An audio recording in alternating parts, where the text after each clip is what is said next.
Olá, bem-vindos a mais um vídeo aqui do canal. Hoje nós vamos ler A Guerra que Me Ensinou a Viver, de Kimberly Bradley. É o segundo livro da série A Guerra que Salvou Minha Vida. Sinopse. A Guerra que Salvou Minha Vida ganhou um lugar especial no coração dos leitores brasileiros. A história da pequena Ada, que com seu irmão caçula deixou para trás sua casa em Londres para escapar dos bombardeios da Segunda Guerra Mundial, arrancou lágrimas, sorrisos e suspiros na mesma medida. Com o coração repleto de esperança e afeto, a Dark Side Books orgulhosamente apresenta A Guerra que Me Ensinou a Viver, a emocionante continuação do livro de Kimberly Bradley. Após uma infância de maus tratos, Ada finalmente recebe o cuidado que merece ao ter o pé operado. Enquanto tenta se ajustar à sua nova realidade e superar os traumas do passado, ela se muda com Jamie, Lady Thornton e Susan, agora sua guardiã legal, para um chalé em busca de um recomeço. Com a guerra se intensificando lá fora, as adversidades batem à porta. O racionamento de alimentos é uma preocupante realidade, e os sacrifícios que todos devem fazer em nome do confronto partem corações e deixam cicatrizes. Outra questão é a chegada de Ruth, uma garota judia e alemã que gera uma comoção no chalé. Seria uma espiã disfarçada ou uma aliada em meio à calamidade? Mais uma vez, Kimberly Bradley conquista com sua narrativa carregada de sensibilidade. Seu registro historicamente preciso revela o conflito armado pela perspectiva de uma criança, além de lançar luz sobre a atual crise de refugiados, a maior desde a guerra de Hitler, que já obrigou milhões de pessoas a deixarem seus lares em busca de paz. Discutindo assuntos delicados com ternura, a autora guia o leitor por uma jornada que mostra a beleza dos pequenos gestos, e ao revelar as camadas de seus personagens, apresenta uma história sobre amadurecimento e aceitação, principalmente para Ada, que precisa aprender a acreditar. Acreditar em sua família e em si mesma, na resiliência que vem da dor, na superação que vem do medo, na empatia que reacende a humanidade e no amor, é claro. Em sua forma mais pura e sincera, A Guerra que Salvou Minha Vida foi vencedor de diversos prêmios e adotado em escolas nos Estados Unidos. Agora, A Guerra que Me Ensinou a Viver chega em uma edição capa dura e cheia de amor, como deve ser. A linha Dark Love ganhou mais um título que deixa marcado na memória que algumas heroínas salvam leitores pelo coração. Corajosa, justa e inteligente, Ada é realmente invencível. Capítulo 1. É possível saber um monte de coisas e mesmo assim não acreditar em nenhuma delas. Ada, você tem que beber alguma coisa. A voz da Susan ralhando. As mãos da Susan me empurrando uma caneca de chá frio. Eu não quero, respondi. Sério, não quero. Susan apertou meus dedos na caneca. Eu compreendo. Mas, por favor, tente. É a última coisa que vão te deixar ingerir. Você vai acordar de manhã com sede. O meu pé direito era torto no tornozelo. Fora assim a vida inteira. Os ossos cresceram enroscados, de modo que as minhas unhas arranhavam o chão, e a sola, que devia ficar para baixo, apontava para cima. Caminhar doía mais que tudo. Apesar dos calos, o meu pé se esfolava e sangrava. Aquela noite no hospital, agora quase 3 anos atrás, era 16 de setembro de 1940, uma segunda-feira. Fazia pouco mais de um ano que acontecia a guerra entre Hitler e praticamente todo o resto do mundo. 11 anos que acontecia a guerra entre todo o resto do mundo e eu. No dia seguinte, os cirurgiões iam cortar e rearranjar os ossos do meu tornozelo torto, tentar formar algo que se assemelhasse a um pé funcional. Levei à boca a caneca de chá que Susan me entregou. Me forcei a beber. Minha garganta fechou. Eu engasguei. Cuspi chá na colcha e na minha bandeja. Susan suspirou. Secou o chá derramado, então pediu que uma das enfermeiras que estava colocando o blackout viesse recolher a bandeja. Desde o início da guerra, cobríamos as janelas com telas de blackout sempre que escurecia, para que os bombardeios alemães não conseguissem alvejar as nossas luzes. O meu hospital não ficava em Londres, bombardeada todas as noites, mas não significava que não seria atingido. Nunca dava para saber o que os alemães iriam fazer. Carta para a senhora mamãe, disse a enfermeira, entregando o envelope a Susan enquanto apanhava a bandeja. Entregue aqui no hospital? Que estranho. Susan abriu o envelope. É de Lady Thornton. Ela desdobrou o papel que havia dentro. Deve ter mandado antes de receber o meu bilhete com o endereço da pensão. Ada, tem certeza que não quer comer nada? Uma torrada? Fiz que não com a cabeça. A golada de chá se revirava no meu estômago. Acho que vou vomitar. Ouvi Susan arquejar. Ela me olhou, apanhou uma bacia na prateleira sobre a mesinha da cabeceira e meteu debaixo do meu queixo. Eu cerrei os dentes e segurei tudo na barriga. A mão de Susan estava tremendo. A bacia tremia também. Eu a encarei. Ela estava pálida, os olhos sombrios e arregalados. — O que foi que houve? Perguntei. — O que diz a carta? — Nada. Respire fundo, só isso. Ela colocou a bacia no chão, dobrou a carta de Lady Thornton e a enfiou na bolsa. Havia algo errado. Dava para ver na cara dela. — É o Manteiga? — Como é? — Aconteceu alguma coisa com o Manteiga? O Manteiga era o pônei da Susan. Eu o amava. Ele estava hospedado nos estábulos de Lady Thornton enquanto eu ficava no hospital. — Ah, disse Susan. — Não, quer dizer, Lady Thornton não falou do Manteiga, mas se houvesse algo errado, ela teria falado. — E a Meg? A Meg era a filha de Lady Thornton. — A Meg está ótima, respondeu Susan. As mãos ainda tremiam de leve. Seus olhos continuavam estranhos. Está todo mundo bem na cidade. E o Jamie está bem. Era uma afirmação, não uma pergunta, porque só podia ser verdade. Meu irmão Jamie não estava na vila, estava ali com a gente. A Susan, o Jamie e o Bovril, o gato do Jamie, estavam hospedados num quarto de pensão perto do hospital. O Jamie estava lá com a proprietária naquele momento. Jamie tinha 6 anos. Achávamos que tivesse 7, mas agora tínhamos a certidão de nascimento dele, e não era 7. Eu tinha 11 anos, e também tinha certidão. Fazia pouco mais de uma semana que eu descobrira minha data de nascimento verdadeira. Susan assentiu. O Jamie está bem. Respirei fundo. Tem alguma coisa impedindo a minha cirurgia? Antes da semana anterior, em que a mãe tinha tentado nos tirar da Susan, a Susan explicou que não podia autorizar a minha cirurgia. Ela ainda não podia, mas já não se importava.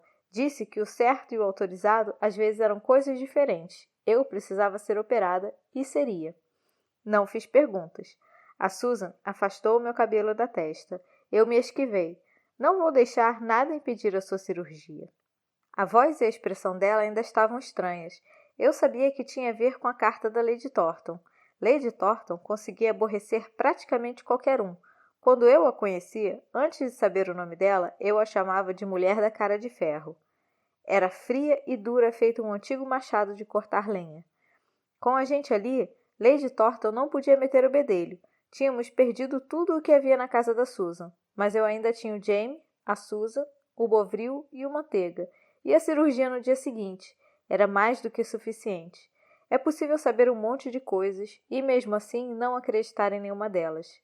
Pouco mais de um ano antes, eu havia aprendido sozinha a caminhar, no apartamento de um cômodo da mãe em Londres. Guardei segredo, limpando o sangue todos os dias antes que a mãe chegasse. Eu só queria poder sair do apartamento, não da cidade, mas aprender a andar me salvou. Quando a mãe mandou o Jamie embora de Londres com as outras crianças por conta das bombas do Hitler, eu também escapei. Acabamos com a Susan e o Manteiga num vilarejo à beira-mar em Kent. Naquela época, a Susan não queria a gente. A gente também não a queria, mas eu queria o pônei dela, e o Jamie e eu gostávamos da comida. E no final das contas, os 3 passamos a querer estar juntos. Claro que justo nesse momento, a mãe apareceu para nos levar de volta. Fazia uma semana. A Susan decidiu lutar pela gente, nos seguiu até Londres, e por isso todos estávamos bem longe na noite em que as bombas alemãs destruíram a casa da Susan inteirinha. Então, a pior coisa, o retorno da mãe, acabou sendo a melhor coisa. Não morremos bombardeados. Agora, estava todo mundo agindo como se a minha cirurgia no dia seguinte fosse ser a melhor coisa do mundo, o que me deixava preocupada com o que pudesse sair errado. A Susan dizia que nada podia sair errado. Dizia que esperava ver meu pé funcionando direitinho depois da operação, mas que se não funcionasse, tudo bem, que eu estava bem agora e que ficaria bem depois, não importava o que acontecesse. Talvez. Dependia totalmente do que ela queria dizer com bem. A gente ainda estava em guerra. As enfermeiras afirmavam ter condições de transportar todos os pacientes para o subsolo bem depressa, caso as sirenes de ataque aéreo começassem a soar. Isso ainda não havia sido necessário, então não dava para saber se de fato elas conseguiriam. Susan se inclinou para a frente, me abraçou. Era estranho para nós duas. Eu soltei o ar. Meu estômago ainda revirava. Não se preocupe, disse ela. A gente se vê amanhã. Durma um pouco. Eu não consegui dormir, mas a noite passou mesmo assim. De manhã, uma enfermeira empurrou a minha cama pelo corredor e a Susan segurou minha mão. Paramos diante de uma porta branca e pesada. Daqui, a senhorita não pode passar, a enfermeira disse a Susan. Eu não tinha me dado conta de que a Susan teria que me abandonar.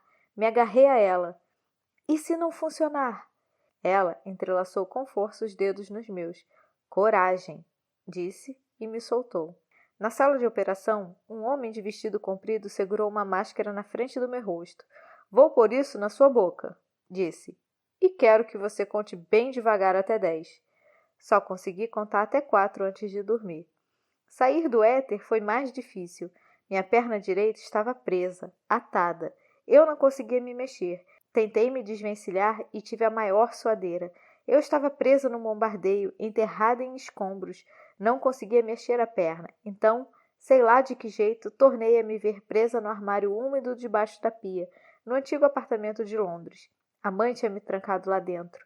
As baratas. Shhh. A voz de Susan no meu ouvido bem baixinha. Calma, acabou. Você está bem. Eu não estava bem. Não no armário, com a mãe. Alguém me conteve os braços, jogou um cobertor em mim e enfiou bem firme dos lados. Abra os olhos, disse a Susan, ainda suave. A cirurgia acabou. Eu abri os olhos. O rosto da Susan dançava à minha frente feito um borrão. Está tudo bem, disse ela. Eu engoli em seco. Mentira sua, respondi. Não é. Não consigo mexer a perna, a direita, a do pé torto. Você não tem pé torto, disse a Susan. Não mais. No meio da noite, eu acordei direito. Uma divisória rodeava a minha cama. Atrás dela brilhava uma luz fraca. Susan, sussurrei. Uma das enfermeiras da noite veio até a cama. Está com sede? Perguntou ela. Fiz que sim. Ela me serviu água e eu bebi. Dói muito? Eu não conseguia mexer a perna direita porque os médicos a haviam envolvido num gesso depois da cirurgia.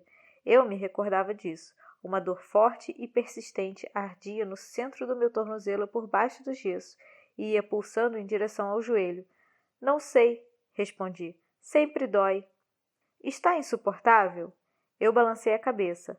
Quase nada me era insuportável. A enfermeira sorriu. Muito bem, elogiou. A sua mãe disse que você é durona. Entregou-me um comprimido. Engula. A Susan não é minha mãe, retruquei. Graças a Deus, engoli o comprimido e tornei a cair no sono. Quando abri os olhos, vi a cara de Jamie a centímetros da minha.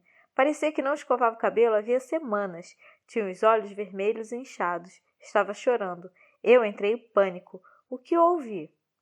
O Jamie se atirou na cama, esbarrou no meu gesso. Eu me encolhi. Calma, disse Susan, puxando-o para trás. O Jamie enterrou o corpo em mim. Eu o abracei e encarei a Susan por sobre o ombro. Diga o que aconteceu, pedi. Estava na carta da Lady Thornton, respondeu ela. Eu assenti. Sabia disso. A nossa mãe morreu, disse o Jamie. É possível saber um monte de coisas e, mesmo assim, não acreditar em nenhuma delas. Capítulo 2. Eu sabia que a minha mãe, a mãe, trabalhava à noite numa fábrica de munição em Londres. Sabia que Londres estava sendo bombardeada todas as noites, em ondas ferozes e horrendas.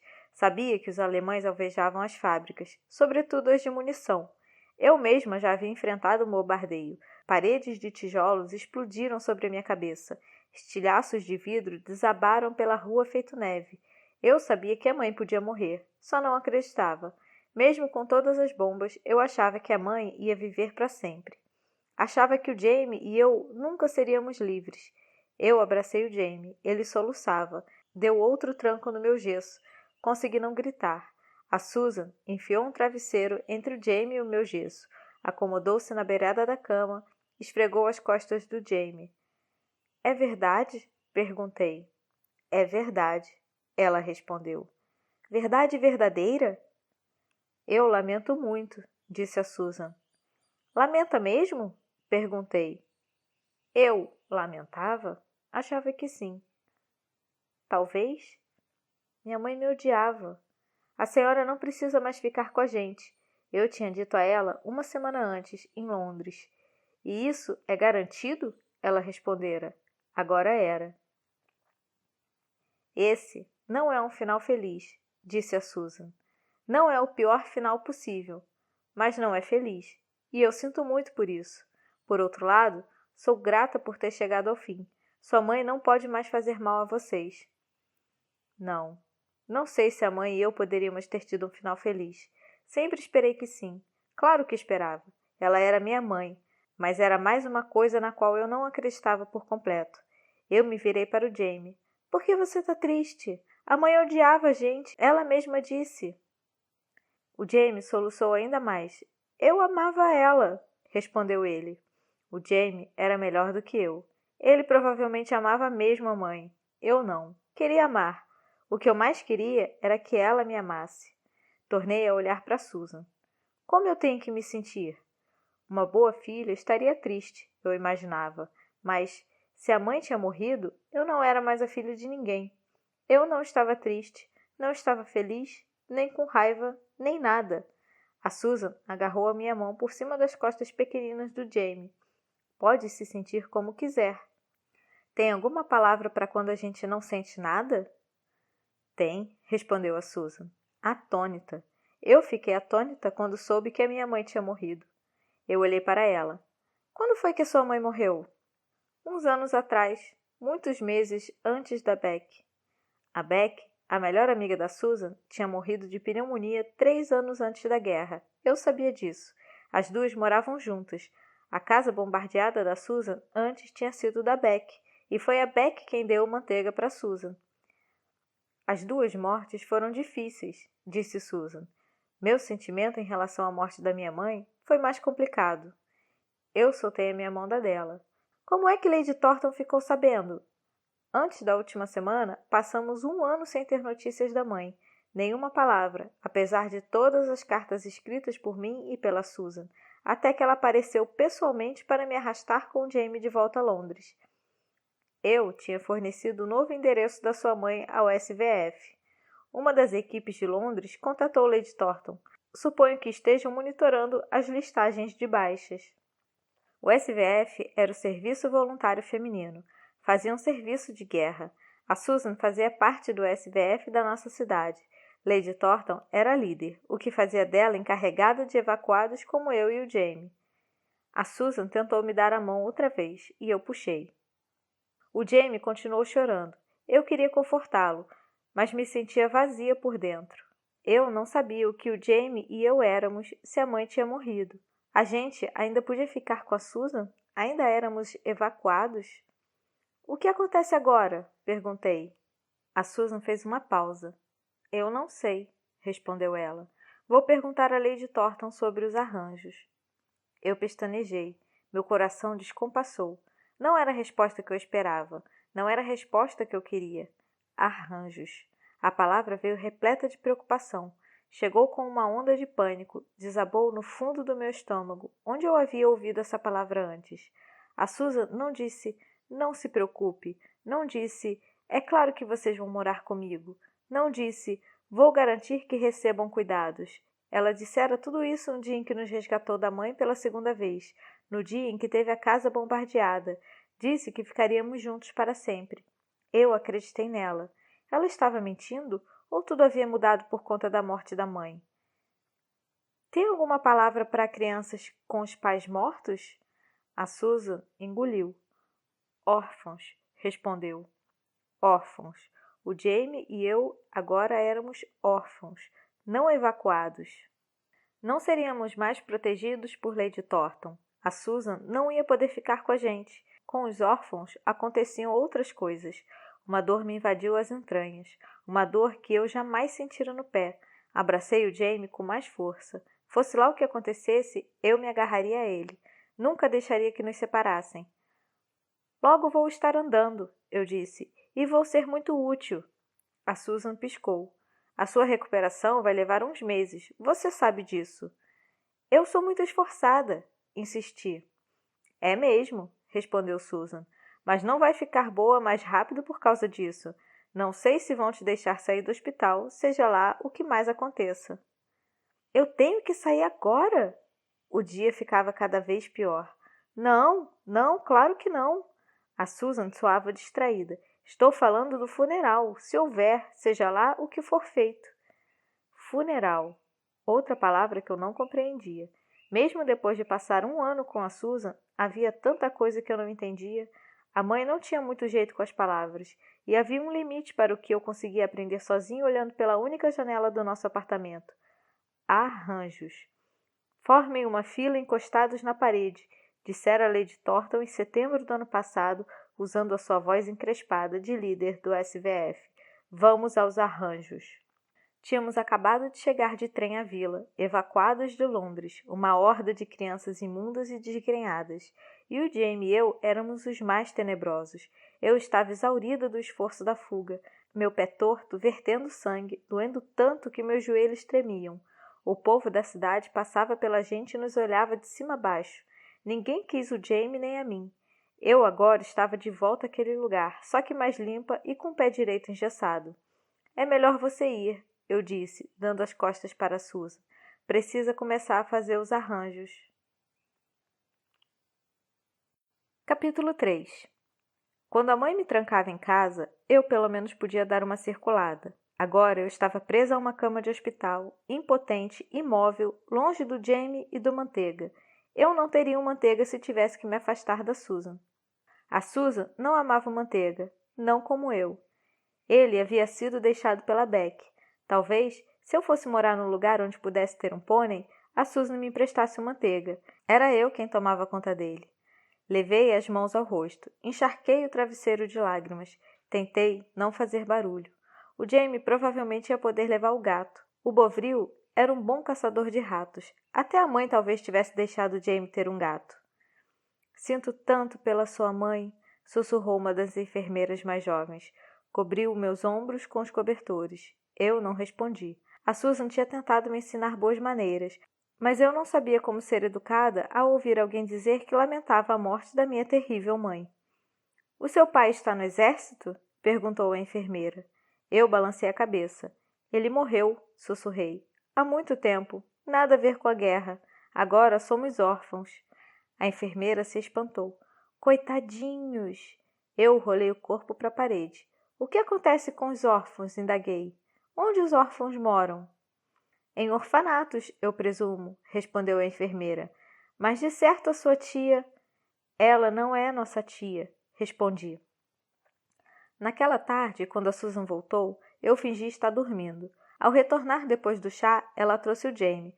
Trouxe também o nosso livro, Os Robsons Suíços, o único que ainda tínhamos. Estava no abrigo antiaéreo quando a casa foi bombardeada. Bom saber que o abrigo havia salvado alguma coisa. A Susan abriu o livro no início. Tínhamos passado muitos dias, ela leu, abalados por uma tormenta. Não, eu tapei as orelhas com as mãos. Por favor, eu não quero. Os Robsons tinham sofrido um naufrágio e foram parar numa linda ilha onde tudo acabou sendo uma beleza para eles. O Jamie amava a história. Eu nunca tinha gostado. Agora odiava. O Jamie e eu também éramos náufragos, mas no fim das contas não tínhamos sido resgatados. Não tínhamos chegado a uma ilha. Ainda lutávamos para não nos afogarmos no mar abalado pela tormenta. A Susan fechou o livro. Eu me agarrei ao Jamie e solucei. Os dias se passavam e nada de arranjos. Perguntei à jovem enfermeira sobre os orfanatos. Ah, disse ela com uma expressão nebulosa. Tenho certeza de que alguns hoje em dia são bons lugares. Nada como antigamente. Quer dizer, as crianças têm o que comer e tudo, ninguém passa fome. Eu posso levar um pônei? Perguntei. Isso não sei dizer, respondeu ela, o que significava que não. Todo dia os médicos cutucavam e espetavam a minha perna. Trocaram meu gesso por outro, idêntico ao primeiro. Não me deixavam usar muletas. Se recusavam a me deixar sair da cama. A Susan me visitava todas as manhãs, o rosto tranquilo e amoroso. Trazia o Jamie para me ver todas as tardes, assim que ele saía da escola. Quando fomos morar com a Susan, ela me deu muletas. Quando a mãe voltou para nos levar, jogou as muletas fora. Por isso, Jamie e eu fomos atingidos pelo ataque aéreo em Londres. Estávamos na rua e eu não conseguia apressar o passo para encontrar um abrigo antes do bombardeio. Nos encolhemos debaixo da chuva de pedras e estilhaços. Uma enfermeira na noite me acordou a sacudidas. Está gritando, disse ela. Pare! Eu estava trêmula e empapada de suor. Bombas, expliquei. Caiu um muro na minha perna. Eu não conseguia me mexer. Foi um pesadelo. Contenha-se. Está assustando os menores. A enfermeira foi embora. Eu encarei o teto. Meu coração estava acelerado.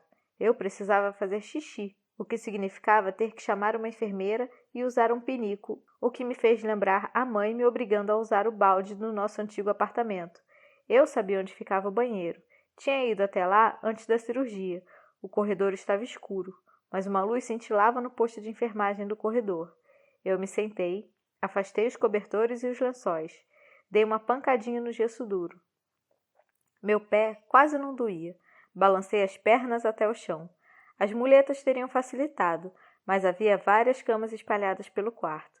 Eu me equilibrei nas grades das camas e fui arrastando o gesso pelo chão. Era difícil, mas senti alegria por estar me deslocando. Deslizei até o banheiro, usei o vaso e saí. Estava quase na metade do caminho de volta pelo corredor escuro quando uma voz irrompeu atrás de mim. — Que raios está fazendo? Eu dei um salto, assustada. Perdi o equilíbrio, abanei os braços no ar, tropecei na cama mais próxima e desabei sobre a ocupante, uma garotinha que dormia com a perna quebrada para cima. Ela gritou. Empurrei o corpo para o lado e caí. Meu joelho direito virou. A dor correu pelo meu tornozelo. Eu gritei também. A ala inteira acordou. Alguém acendeu as luzes. Um par de enfermeiras me carregou de volta para minha cama. Outras acalmaram e confortaram a garotinha. Você já está bem grandinha para esse tipo de coisa, sibilou a enfermeira-chefe. Acordar todo mundo com essa agitação, se arriscar dessa maneira ridícula. Vai ter sorte se não tiver prejudicado sua recuperação. Deixe só a sua mãe saber disso. Ela não é minha mãe. A enfermeira-chefe não deu bola. De manhã, o médico disse que eu não parecia ter me prejudicado. A enfermeira contou para a Susan mesmo assim. A Susan não gostou nada. Não sei o que deu nela, disse a enfermeira. Eu sei, respondeu a Susan. Eu sei que é difícil, disse para mim baixinho, mas você precisa descansar até ficar boa. Se tornar a levantar, eles vão te amarrar à cama. Eu estremeci. Então vi que Susan segurava. Você trouxe outra carta? De Lady Thornton? Meu estômago revirou. Lá vinham os arranjos. Susan esperou que a enfermeira saísse, então se sentou na minha cama, parecia triste. Temo que a notícia seja difícil. Venho tentando pensar numa forma de dizer isso com delicadeza, mas não encontrei. Ela tomou a minha mão, eu puxei de volta. Pensei que fosse parar de respirar. Eu tinha que ficar com o Jamie. Tinha. Sua mãe foi cremada, disse a Susan. Foi por conta da guerra, porque houve muitas vítimas na fábrica e porque não ficamos sabendo da morte a tempo de reclamar o corpo. As cinzas foram postas num jazigo coletivo. Não vamos poder organizar um funeral, não vamos poder enterrá-la, nem em Londres, nem na nossa vila. Eu sinto muito. Eu não fazia a menor ideia do que ela estava falando. Ada, indagou Susan, tudo bem? Eu não sabia por onde começar. A palavra funeral, cremada, as cinzas. Alguém estava limpando a lareira da mãe? O que tudo aquilo significava? Mas eu tenho uma notícia boa, continuou Susan. Lady Thornton nos ofereceu um chalé na propriedade dela, para morar. Disse que é bem pequeno, mas está quase todo mobiliado. Eu não conseguia falar. Eu não sabia o que a gente ia fazer, disse Susan. O governo vai me pagar uma indenização pela casa da Beck, mas dizem que pode levar anos. Não consegui encontrar nada para alugar lá na cidade. Ela me encarou. Você está tão quieta. Eu sei que é um choque. O que está pensando? Quando as coisas ficavam muito ruins, a minha cabeça escapulia para um lugar onde ninguém podia me alcançar. Eu fugi para o pasto do Manteiga. Fui cruzar os pastos verdes galopando em cima dele. Ada, disse a Susan. Deu um tapinha no meu braço para me trazer de volta.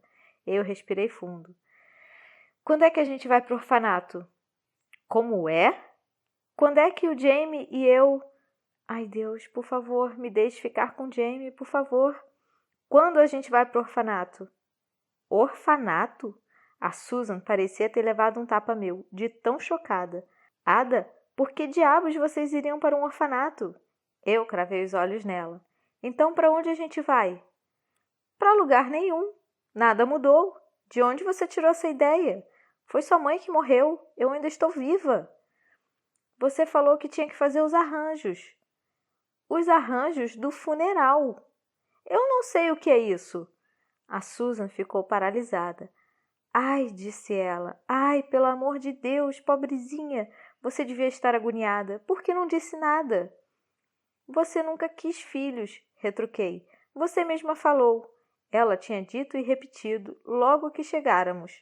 E nós não somos mais evacuados. Somos órfãos.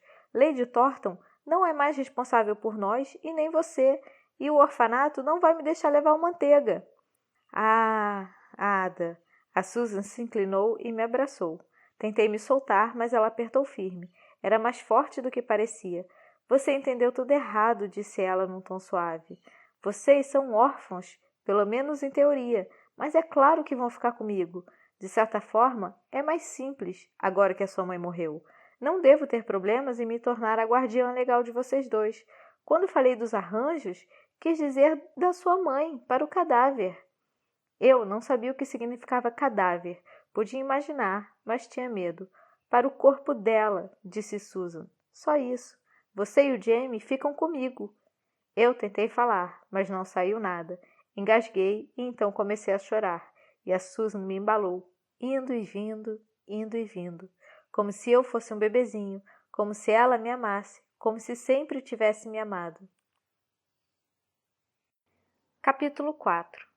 No sábado seguinte, com o tempo bom, a Susan convenceu as enfermeiras a deixá-la sair comigo na cadeira de rodas. Já era outubro, o ar estava fresco e agradável, o céu azulzinho. Soprava um aroma de lenha queimada, nenhum avião à vista, nenhuma bomba, sem invasão, pelo menos não por hora. Eu usava um cardigã e um vestido que a Susan havia garimpado no bazar. Tinha um cobertor sobre o meu gesso e a perna esquerda estava descoberta. A Susan empurrava a cadeira de rodas. O Jamie ia saltitando ao lado. Vamos subir a rua e tomar um chá, disse a Susan. Mas antes eu quero mostrar uma coisa a vocês. Ela parou a cadeira na entrada de uma igreja. Era maior que a da nossa vila, mas fora isso era bem parecida. Marrom e retangular, com um campanário comprido e um cemitério repleto de pedras erguidas. Falem baixinho, sussurrou Susan. E não apontem, mas olhem para lá. Estão vendo aquelas pessoas? A cova vazia é o buraco no chão. E a caixa de madeira? A caixa é chamada de caixão. Essa é a última parte de um funeral. A primeira acontece dentro da igreja. Agora vão enterrar o falecido. Falecido? Perguntou Jamie. A pessoa que morreu, explicou Susan. No chão? Indagou ele com um ganido. Sim, ora, respondeu a Susan, olhando para nós. Onde é que você ia querer botar? Eu tinha reparado que havia uns nomes gravados nas pedras do cemitério da nossa vila, mas não sabia que isso indicava haver corpos de pessoas enterrados ali. Nunca tinha pensado nisso, respondi. Eu esperava poder enterrar a mãe de vocês na nossa cidade, disse Susan. Por quê? Perguntou Jamie. Para servir de memorial, um lugar onde vocês pudessem ir e pensar nela, pensar nas boas lembranças. Eu teria de me esforçar muito para ter uma boa lembrança. Mas ela foi cremada, eu disse. Eu recordava as palavras, só que nem sempre as entendia. Foi, disse Susan. Isso quer dizer que o corpo dela foi queimado até virar pó. Eu a encarei. Você está brincando. Ela parecia um pouco desconfortável. Não, respondeu. Na verdade, é uma forma profundamente respeitosa de se tratar os mortos. É muito útil em tempos de guerra. Se a gente não tem o corpo dela, como sabemos que ela está mesmo morta? Perguntei. Vamos receber a certidão de óbito, respondeu Susan. Vai chegar pelo correio, como a sua certidão de nascimento, só que ao contrário. Ah, respondi. Eu guardava minha certidão de nascimento numa caixinha especial. Quando chegar, eu te entrego, disse Susan, e você guarda pra gente. Eu assenti. Isso seria bom. Podemos tomar chá agora? Perguntou Jamie. Ela apertou a mão dele. Claro. Fechei a cara para os preços do cardápio na casa de chá. Se a gente não é mais evacuado, eu disse, então o governo não vai continuar te pagando para cuidar da gente. Você não vai poder pagar isso. A casa bombardeada da Susan era chique, mas ela sempre dizia que não tinha muito dinheiro e também não tinha emprego. Eu vou dar um jeito, respondeu Susan. Eu te disse, já dei entrada na papelada. Vou ser a guardiã legal de vocês. Eu gostava daquele som. Guardiã era uma palavra forte. Assim que eu sair do hospital, vou arrumar um trabalho, eu disse. A Susan sorriu. Ah, Ada, disse ela, por favor, relaxe. Você não precisa se preocupar com dinheiro. Quem pagou a minha cirurgia? Indaguei. E o hospital? E a pensão? E todas as coisas novas? A Susan balançou a cabeça. Não sei bem se você precisa saber disso. Preciso. Ela deu um suspiro. Eu comprei as suas roupas. O SVF se cotizou para ajudar com as nossas despesas diárias. Ela respirou fundo. Lord e Lady Thornton pagaram a sua cirurgia. Lady Thornton? Perguntei. Eles são montados no dinheiro, disse Jamie dando um golinho no chá. Eram mesmo, o que não significava que eu quisesse que gastassem comigo. Então, agora eu tenho que ser grata, concluí.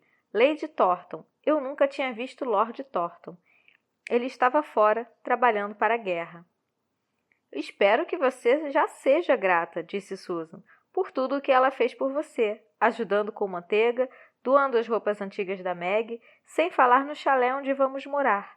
O Jamie olhou para Susan. Ela deu você pra gente. Era verdade. No fim das contas, os arranjos de Lady Thornton tinham sido me jogar com o Jamie em seu automóvel e nos largar na casa da Susan.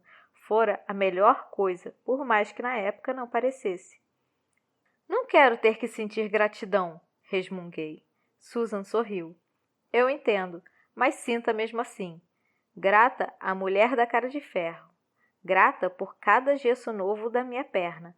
Grata por ser amarrada à cama quando tornasse a ser pega tentando usar o banheiro. Grata por ser acordada pelas enfermeiras quando gritasse com meus pesadelos. Siga adiante, disse Susan. A única saída é seguir em frente. Ela me trouxe livros da biblioteca, lã da lojinha, novas agulhas de tricô, lápis e papel para passar o tempo, cartas da Meg que estava no internato, um jogo de damas para jogar com Jamie à tarde. Coragem, disse ela. Isso é o mesmo que sentir gratidão? Perguntei. Me sentia um bocado rebelde. A Susan assentiu. Às vezes. Em 29 de novembro, o Jamie fez 7 anos. A Susan e eu o presenteamos com um bolinho e um aviãozinho de lata, um Spitfire, o tipo de caça pilotado pelo Jonathan, irmão da Meg. 3 dias depois, o médico retirou meu gesso. Em vez de preparar a minha perna para um novo, como costumava fazer, ele me pegou pela cintura e me ergueu da mesa. Pois bem, disse, vamos aplicar um pouco de gravidade. E me botou no chão, de modo que eu fiquei de pé. A Susan sorriu. Vamos lá, disse o médico. Põe um pouco de peso. Eu agarrei a beirada da mesa e empurrei a perna direita para baixo. Senti o tornozelo direito se mover um tiquinho. Doeu, mas isso eu já esperava.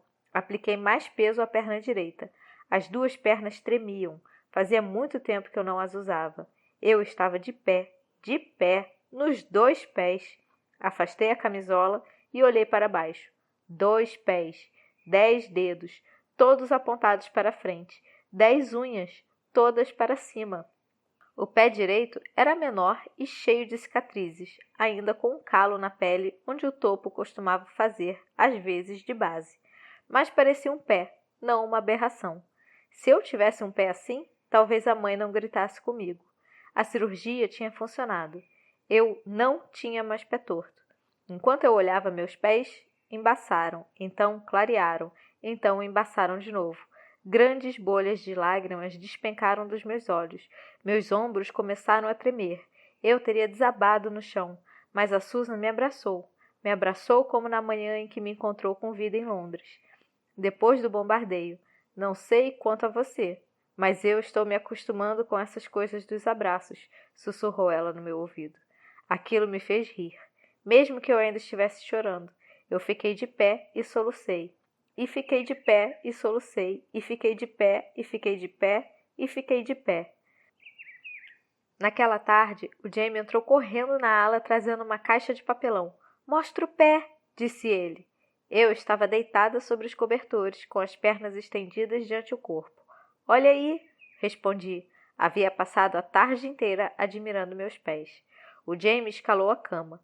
Correu os dedinhos pela robusta cicatriz que envolvia meu pé direito. Eita, disse ele.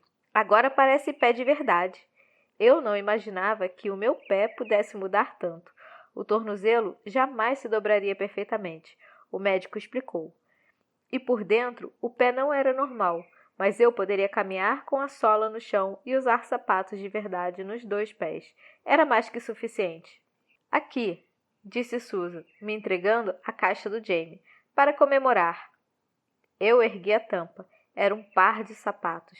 Sapatos de couro, com uma tirinha no tornozelo, feito os que a Meg usava. Sapatos novos e bons, o que já era quase impossível de se encontrar nas lojas. A gente comprou faz um tempão, disse o Jamie, um dia antes da sua cirurgia. Primeiro, deslizei o sapato no pé esquerdo. Então, espichei a mão até o novo pé direito. Enfiei o sapato nos dedos, empurrei o tornozelo para baixo, apertei a tirinha. O direito estava um pouco largo. Os 2 tinham espaço sobrando no dedão. Espaço para crescer. Eu ia poder usar aqueles sapatos por um bom tempo. Nos sapatos, meus pés pareciam idênticos. Nem dava para ver a cicatriz. Não passa de um monstro com esse pé horrível. Era o que a mãe dizia e repetia, até que eu desse tudo o que tinha para não acreditar nela. Eu nunca mais teria que ouvir aquilo. Uma súbita onda de desespero me dominou. Era só isso? Perguntei encarando a Susan. Uns 2 meses no hospital davam um jeito? Eu passara a vida infeliz por causa daquele pé.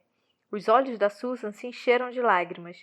A sua mãe não sabia, respondeu ela. Sabia sim. Ela queria ter motivo para me odiar. O Jamie olhou para mim, para Susan e depois para mim outra vez.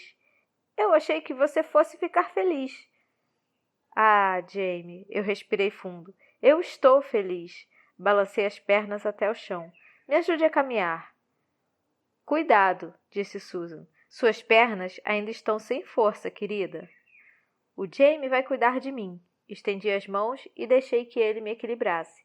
Começamos a caminhar pelo quarto, um passo depois do outro, pé esquerdo, pé direito. Antes, quando eu andava sobre o pé ruim, meus ossos eram triturados, a pele abria e sangrava. Cada passo doía mais. Agora, cada passo doía menos. Minhas pernas estavam fracas e trêmulas, mas eu estava caminhando. Você está conseguindo, disse o Jamie. Eu mal podia acreditar. Daqui a pouco, eu disse, vou estar correndo, e mais rápido que você. O Jamie escancarou um sorriso. Eu ainda vou ser mais rápido, respondeu ele. Eu vou sempre ser o mais rápido. Vai nada. Vou sim. Eu queria dormir de sapato, mas as enfermeiras me obrigaram a dormir com o pé direito apoiado num gancho. Só por um tempinho, disseram. Passei mais umas semanas no hospital, fazendo exercícios e fortalecendo as pernas. Então, na 3ª semana de dezembro, demos adeus às enfermeiras e aos médicos e ao gancho e às muletas e tudo mais. Calcei os sapatos sobre as meias grossas de inverno e fomos para casa. Capítulo 5.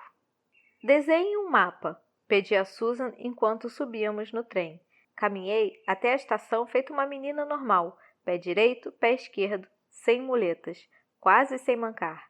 Bem diferente do dia da evacuação, quando meu vizinho, Stephen White, acabou me carregando.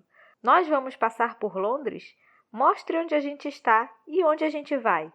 A Susan, às vezes, me desenhava mapas do nosso vilarejo para que eu não me perdesse nas saídas com manteiga. Por Londres? Não, disse Susan. Soldados abriram espaço para que sentássemos juntos.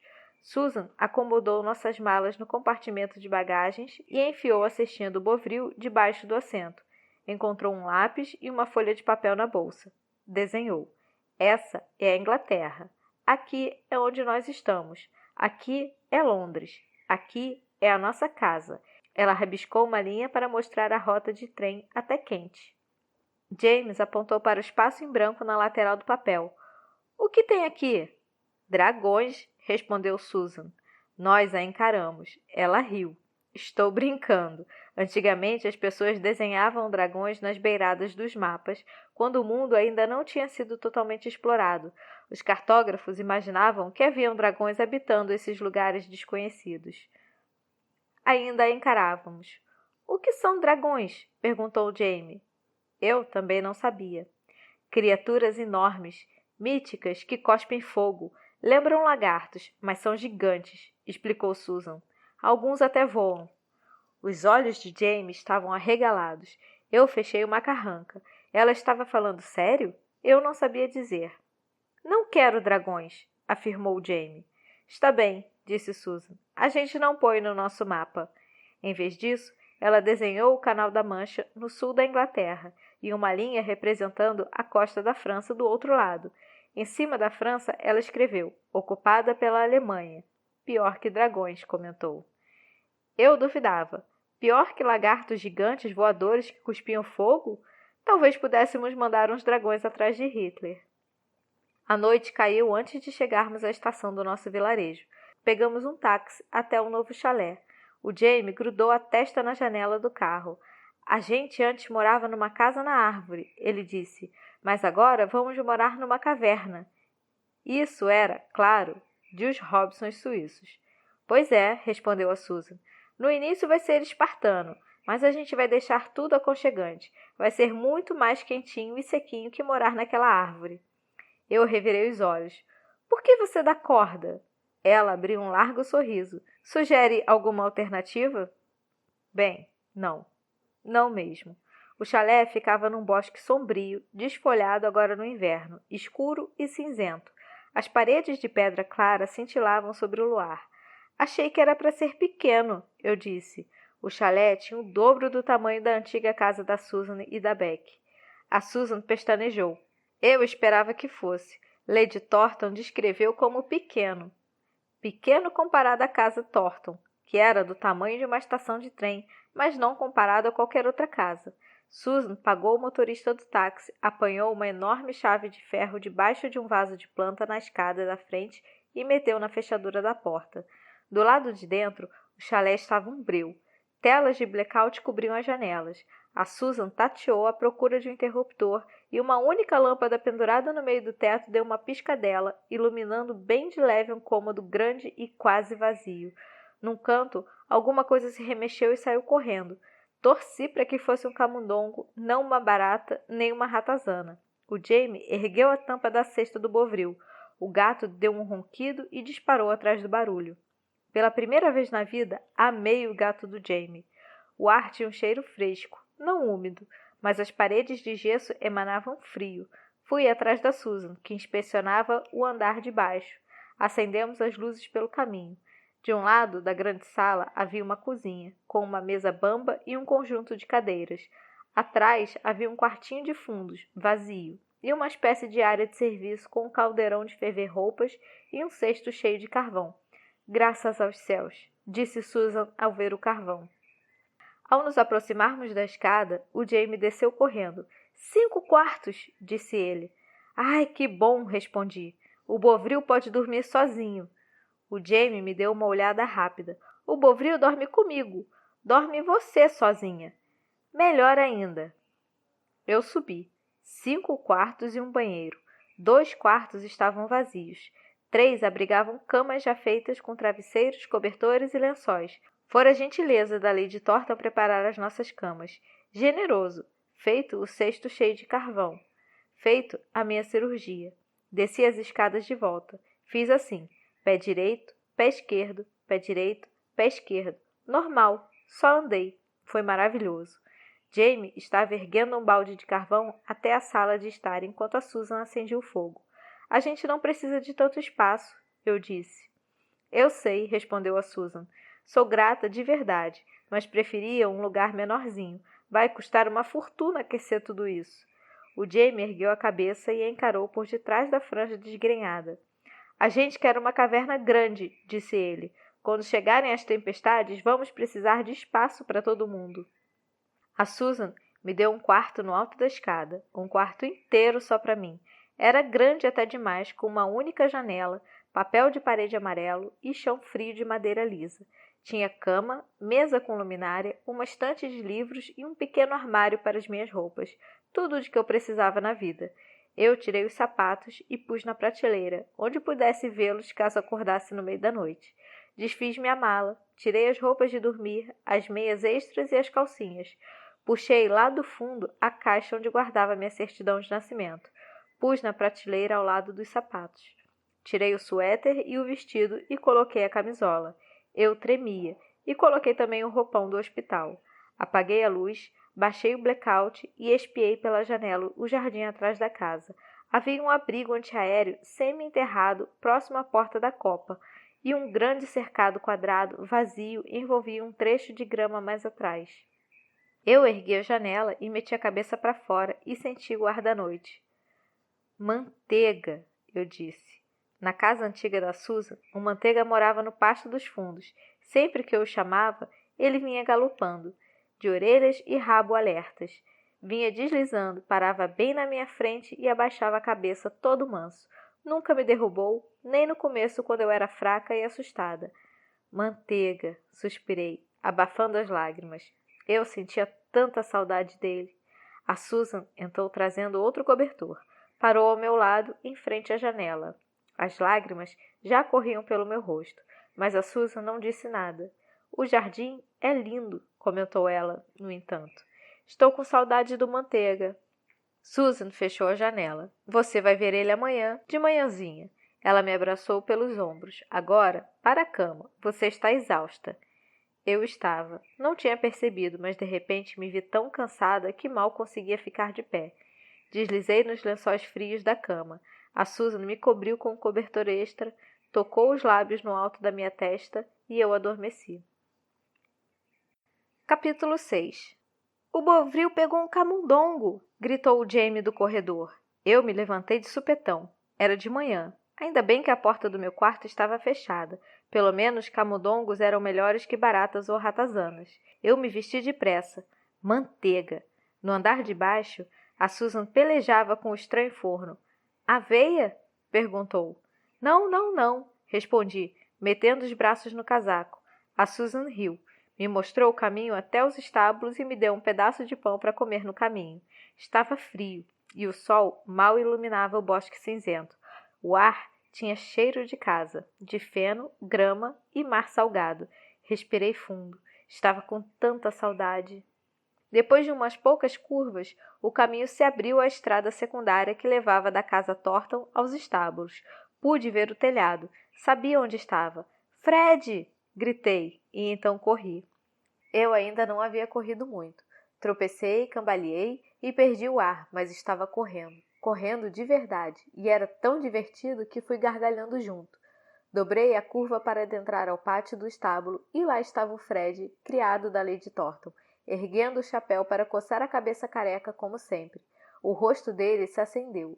Ele abriu os braços, o que foi bom, porque eu não consegui frear as pernas. Dei um encontrão nele. O Fred riu e me ergueu no ar com um rodopio, e ao me arriar de volta, nos 2 pés firmes, me beijou a bochecha. Sempre tínhamos sido amigos. Ele me ensinava a montar, eu o ajudava com as tarefas, mas ele nunca tinha me beijado. Ah, moça, disse ele, apanhando um lenço e enxugando os olhos. Não achei que fosse te ver tão ligeira. Não achei que fossem conseguir. Você nunca disse isso. Achei que fosse melhorar um pouco. Agora, correndo, eu não esperava. Eu sorri abertamente. Correndo. Correndo, repetiu. Ah, eu estava com saudade. É bom ter você de volta. Ele respirou fundo. Temos muito trabalho a fazer. Eu corri até a fileira de baias. Manteiga! O Manteiga meteu a cabeça dourada por cima de uma das portas entreabertas, jogou as orelhas para frente, soltou um relincho baixinho. Seus olhos brilharam. Ele estava com saudade, disse o Fred. Todo mundo estava. Ninguém nunca tinha sentido saudades de mim. Eu engoli em seco. Fui até o Manteiga e lhe esfreguei a testa. Ele cheirou as minhas mãos. Fiquei com medo dele me esquecer. Fiquei com medo de vocês dois me esquecerem. Sem chances, disse o Fred. A gente precisa de você, não precisa? Ficamos felizes com a sua volta. Precisavam. Eu era necessária. A Meg está em casa? O internato dela ficava muito longe. Em breve, respondeu ele. Ela vai gostar de ver você. Não mais do que eu gostaria de vê-la. Corri os dedos pela crina do Manteiga. Posso cavalgar primeiro, antes de começar o trabalho? O Fred apanhou a minha antiga sela lateral. Eu balancei a cabeça. Vou montar com uma perna de cada lado feito a Meg, eu disse. Agora eu tenho 2 pés bons. Ele hesitou um sorriso. Moças finas montam de lado. Eu ri. Eu não sou uma moça fina, sou uma garota normal. Pode ser, disse o Fred. Posso ser uma garota normal? Perguntei. Sim, por favor. O Fred riu e foi apanhar a antiga cela tradicional do Manteiga, no depósito dos Thorntons. Nossas celas não haviam sido bombardeadas. Ficara tudo no estábulo ao lado da casa da Susan. Agora estavam com Fred. Foi uma alegria ajeitar a cela no lombo do Manteiga, apertar a cilha nele, deslizar o bridão em sua boca e afivelar a cabeçada. Uma alegria subir na cela e deslizar os 2 pés nos estribos. O Fred me ajudou a encompridar os couros. Eu havia crescido durante a estada no hospital. Fred deu um tapinha no pescoço do Manteiga. Não pegue muito pesado, disse ele. Você ainda não recuperou a força nem o equilíbrio e estou contando com a sua ajuda nas tarefas. Eu sabia que ele tinha razão.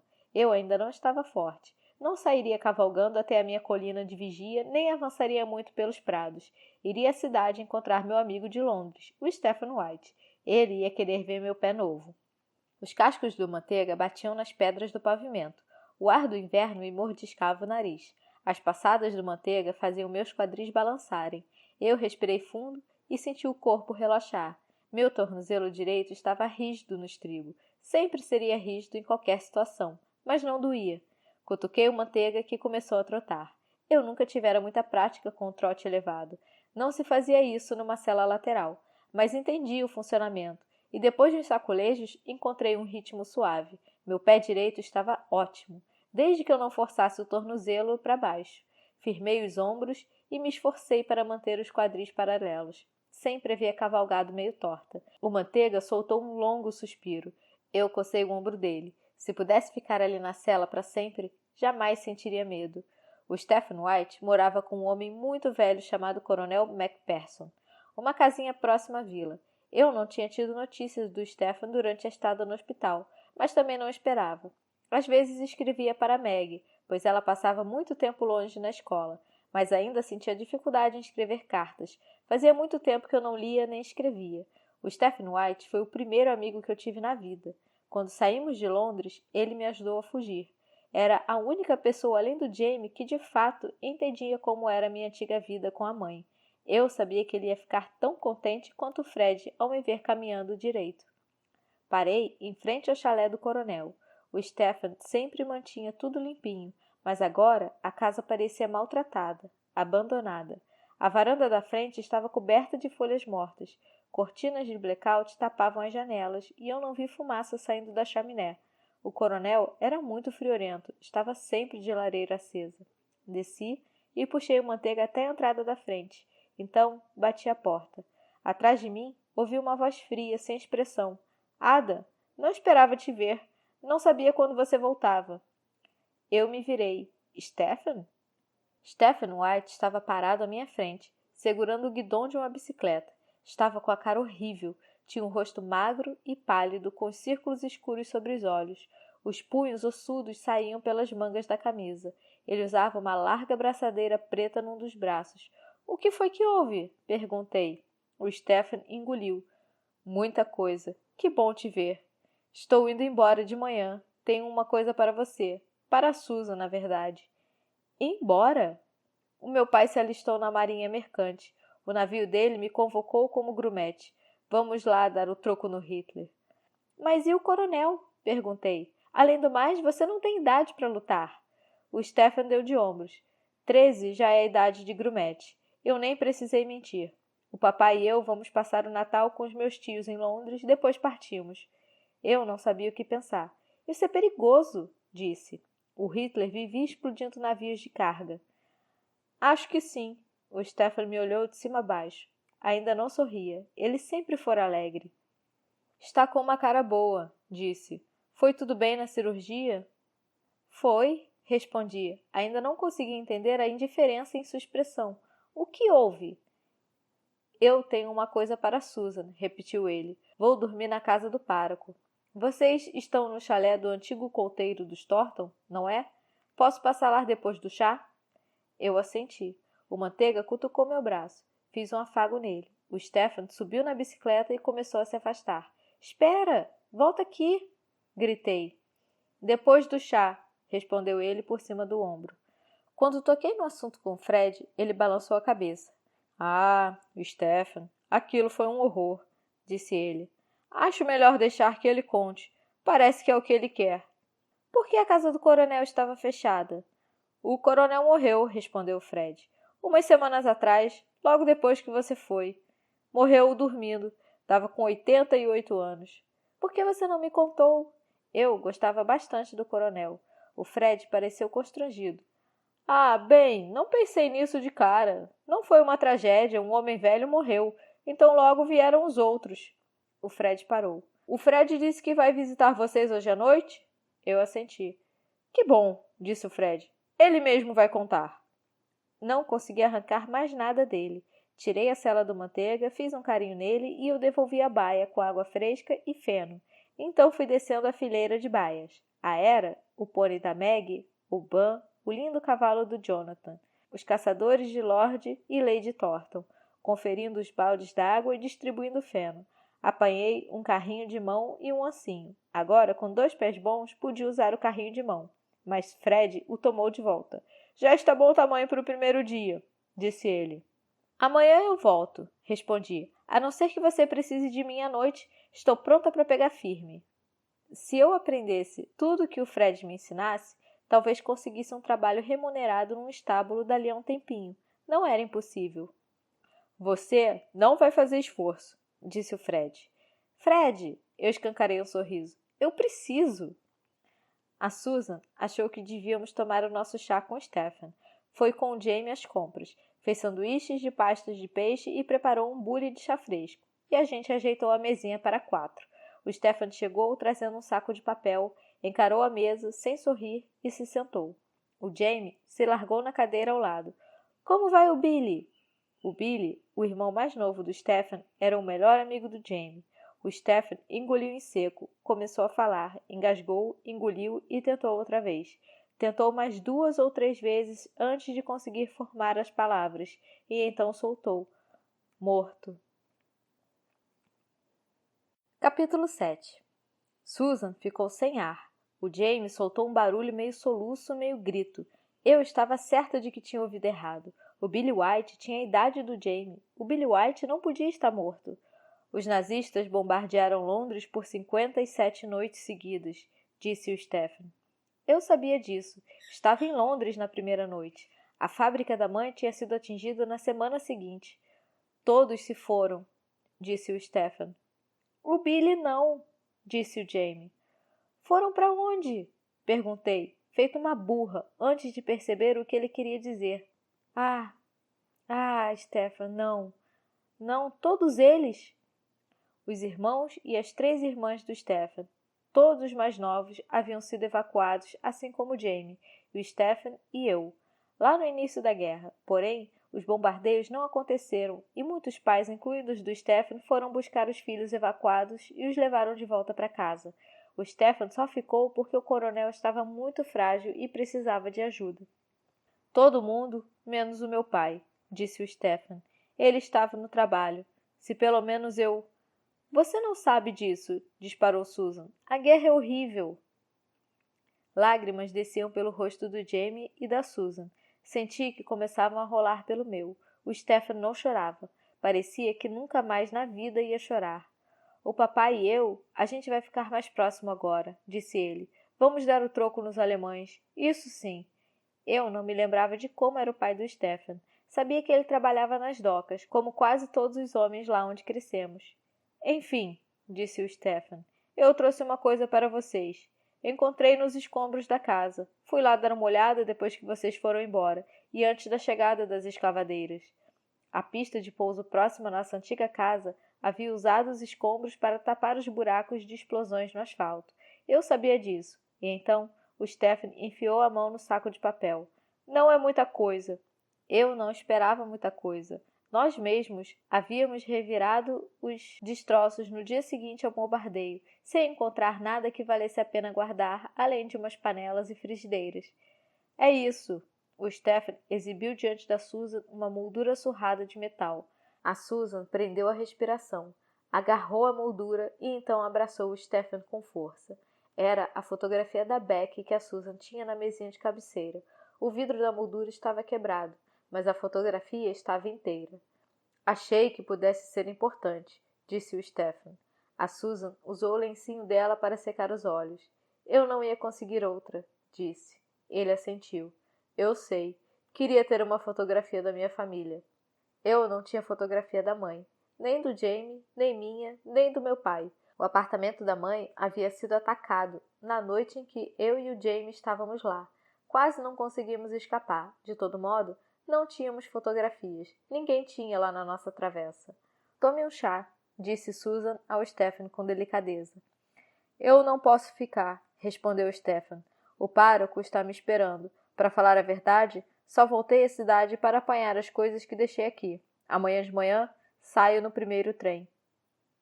Venha visitar quando puder, pediu Susan. Você sempre será bem-vindo aqui. Mande o seu endereço para nós. A gente te escreve. Acho que os navios não recebem muita correspondência, comentou o Stephen. Recebem sim. A gente vai escrever, prometeu Susan. Sentimos demais. Stephen se levantou. Ao chegar à porta, deu meia volta. Que bom que a sua cirurgia deu certo, Ada, disse ele. Você está andando bonito. A nossa mãe morreu também, respondi. O rosto dele se anuviou. Eu não sabia disso. Acho que lamento. Vou dizer que lamento. Eu assenti. Digo que lamento também. Muito bem, então. A porta se fechou e ele foi embora. Capítulo 8. A casa dos Thornton ficava em frente aos estábulos, quadradona e imensa feita um palácio. Eu nunca ia lá, nem caminhava até a parte da frente. Agora estava rondando o estábulo, encarando as janelas vazias da casa. Por que a Meg não está? Mais 1 ou 2 dias, disse o Fred. Ela chega antes do Natal. Era de se pensar que o hospital me havia ensinado um pouco de paciência. Mas não. Eu queria a Meg, e as galopadas, e o sol e o verão, e tudo o que tinha era uma chuva fria e um solo horroroso onde cavalgar. Usei um par das botinas doadas pela Meg para fazer as tarefas da manhã, e ao voltar ao chalé elas estavam ensopadas. A Susan ralhou comigo. Ela ralhava com tudo. O chalé estava mobiliado, porém mal equipado, e a gente precisava de uma pá de coisas que nunca dava para comprar. As lojas estavam quase todas vazias por conta da guerra. Não sei o que vamos cear no Natal, disse a Susan. O açougueiro não estava esperando nos ver de volta. Era preciso registrar os cartões de racionamento em lojas específicas para comprar comida racionada, e naturalmente isso levava tempo. A carne era racionada, e também o bacon, a manteiga, a banha para cozinhar, o chá, presunto, doces, tudo que a gente de fato queria comer. Felizmente, o Jamie e eu crescemos passando fome, de modo que não éramos muito exigentes. Não vai ter ganso? Indagou o Jamie. Talvez o Jamie fosse exigente. A vida na casa da Susan o tinha deixado mimado. Eu, não. A gente havia comido ganso assado no Natal anterior. Meu primeiro ganso e meu primeiro Natal de verdade. Convidáramos 3 pilotos da pista de pouso para cear conosco. Os 3 agora estavam mortos. Pilotos mortos, mãe morta, coronel morto, família do Stephen morta. Eu contei todos nos dedos. 10 pessoas. Não sobrou nenhum dedo. Eu mal conseguia pensar. Vou preparar o almoço, disse. Jamie, levanta. Ainda tem louça do café da manhã. Vá lavar. O Jamie estava rolando com um bovino no carpete. Vá se ocupar. O Jamie está ótimo, retrucou Susan. A louça pode esperar. Eu cutuquei o Jamie. Vá trabalhar agora. Fui para a cozinha. O que precisamos da cidade? Eu vou buscar. A Susan ergueu as sobrancelhas. Não nessa chuva. Não agora. A gente dá um jeito. Eu quero ser útil. Então vá se sentar e estudar frações. Isso é útil. Eu nunca havia ido à escola. Esperava ir depois da cirurgia, mas a escola da cidade estava fechada, pois a maioria das crianças do vilarejo tinham sido evacuadas para o norte durante a Batalha da Grã-Bretanha. A Susan estava me ensinando tudo em casa, como sempre. Eu me sentia burra estudando frações. Quando o número de baixo subia, o número verdadeiro baixava, o que era o oposto do que eu achava que devia ser. 5 era maior que 3, mas 1/3 era maior do que 1/5. Então, a Susan esperava que eu somasse os dois. 1/5 mais 1/3, sendo que 5 não tinha nada a ver com 3. Eu espiei a chuva na janela. A Susan pôs na minha frente uma xícara de chá fraco. O racionamento de chá era muito rígido, de modo que nunca dava para fazer tão forte quanto eu gostava. Leve o tempo que precisar, disse. Vá desenhando. Ela havia me ensinado a resolver as frações com desenhos. Meia torta, 1/3 de torta, 1/5 de torta. Os desenhos eram como um tipo diferente de mapa. Muitos dragões, respondi. Enfiei o lápis no papel. A ponta quebrou. Pois é, disse a Susan. Ela me entregou o canivete para apontar o lápis outra vez. Os dragões da matemática são os piores. Achei que você adorasse matemática. Ela havia estudado na universidade, num lugar chamado Oxford. Eu gosto, mas os dragões são ferozes. De súbito, a porta da frente se escancarou e Maggie irrompeu pela casa. Ada! Gritou ela. Feliz Natal! Até que enfim cheguei em casa. Maggie! Eu dei um salto e apertei-a num abraço. Até que enfim! Ela riu. Até que enfim! Olha só você, olha só, sem muletas. De sapatos, completei. Está doendo? Quase nada. Quer ver? Por favor. Eu tirei o sapato e me apoiei no pé. O tornozelo agora já dobrava quase 1,5 centímetros. Mais do que nunca. A Maggie correu os dedos pela cicatriz. Que incrível, ela disse. Me conte tudo. Eu ri. Tem tanta coisa. Susan trouxe mais 3 xícaras de chá ruim. Vai ficar para o almoço, Maggie? Não dá, respondeu ela com uma careta. Prometi à mamãe que faria compras. A empregada está gripada. Então a mamãe disse que temos que ir. Mas eu tenho uma excelente notícia. Queremos que vocês todos venham cear com a gente no Natal. O papai vai passar quase uma semana em casa e o Jonathan vai ter 4 dias de folga a partir de amanhã. Então vai ser uma celebração em família, disse Susan, e não devemos interferir. Não, não, por favor, interfiram, pediu Maggie. A última coisa que queremos é ficar só em família. A gente quer se divertir. Ada, adivinha só. No dia 26, a gente vai fazer uma caça ao tesouro. O Jonathan escreveu e me contou. O dia 26 era o dia seguinte ao Natal. Eu não sabia o que era uma caça ao tesouro. É um tipo de caçada normal, explicou a Maggie. Só que sem armas, sem caças e sem cães. Vai ser incrível, você vai ver. A Maggie arregalou os olhos repentinamente como se eu a tivesse assustado. O que foi? Perguntei. Ela tocou o pano preto na minha manga. Sua braçadeira. Ah! Eu toquei também, e por um instante nossos dedos se encontraram. A Susan fez para mim.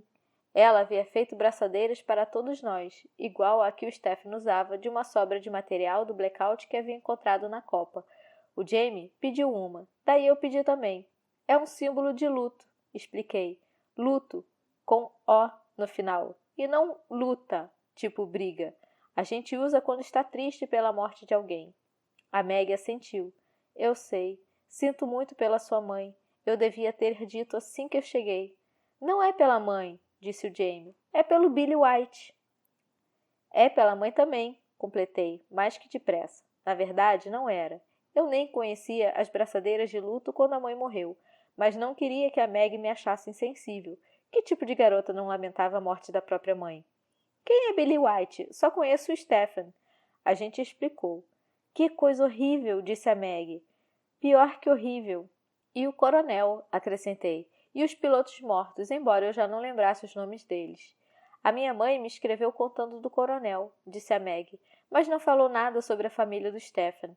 A Maggie balançou a cabeça. Acho que ela pensa que, se não me der notícias tristes, eu nunca vou descobrir, então não vou entristecer.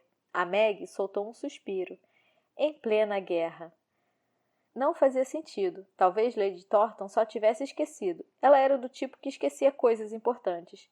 Bovril entrou na sala e Jamie o apoiou. Eu fiz uma abraçadeira pro Bovril, disse ele, coçando as orelhas do gato. Ele comeu. Gatos não ficam de luto, retruquei. O Jamie cravou os olhos em mim.